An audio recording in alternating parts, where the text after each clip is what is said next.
The Petroleum and Natural Gas Senior Staff Association of Nigeria, PENGASSAN, has expressed concerns over the executive order signed by the President to lower project costs, attract more investors, and enhance revenues from operations in the oil sector, citing issues with tax credits, pipeline vandalism, and pump prices. Speaking to journalists in Abuja, the President of PENGASSAN, Comrade Festus Osifo, raised concerns associated to the executive order over the 20% tax credit given to companies, questioning its impact on the industry.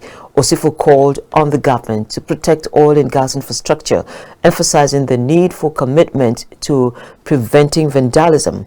PENGASSAN disputed the change in pump price, saying that it doesn't reflect the current market situation, and urged business organizations to maximize profits responsibly. Tax credit to be given to companies that are much more cost efficient. That is for companies to reduce their cost of operations, and they could enjoy up to 20% tax credit. For us, that is quite commendable, that is quite good. But in reducing the cost of operations, there are some inherent challenges that over the years, PENGASSAN has drew the attention of government, and we have wanted government to address squarely.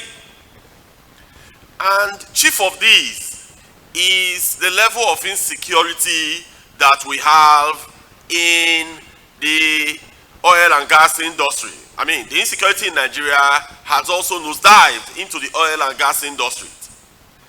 One of the challenges that is affecting us today in the Nigeria oil and gas industry is that the cost that the upstream companies spend in protecting their facilities, in protecting their infrastructures, both in land, in sea, shallow waters, deep waters, etc., is quite prohibitive. There is a part that the government must play. The security of lives and properties squarely rests at the foot of government. So we want them to be alive to their responsibility. They have to champion this cause. So government must be alive to its responsibility to ensure that the oil and gas infrastructures across the nook and cranny of Nigeria, they are well protected.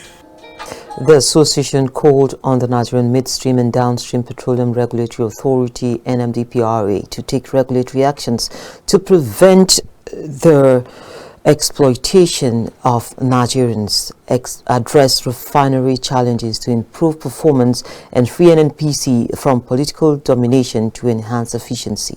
To be alive to their responsibility, we call on them to do everything possible to ensure that Nigerians are not exploited. Because if this trend continues, it means that even if crude price comes down to $50 per barrel, we will not see appreciable gains. So the regulator of the midstream and the downstream must be alive to his responsibility to ensure that Nigerians are not exploited. We are calling on government and the handlers of the refineries, the management of NNPC Limited, to look at the full scope of the refinery, to look at the operational model of the refinery. PENGASSAN's concerns and demands highlight the complexities and challenges facing Nigeria's oil and gas sector. The association's call for regulatory action and infrastructure protection aims to promote a more stable and efficient industry.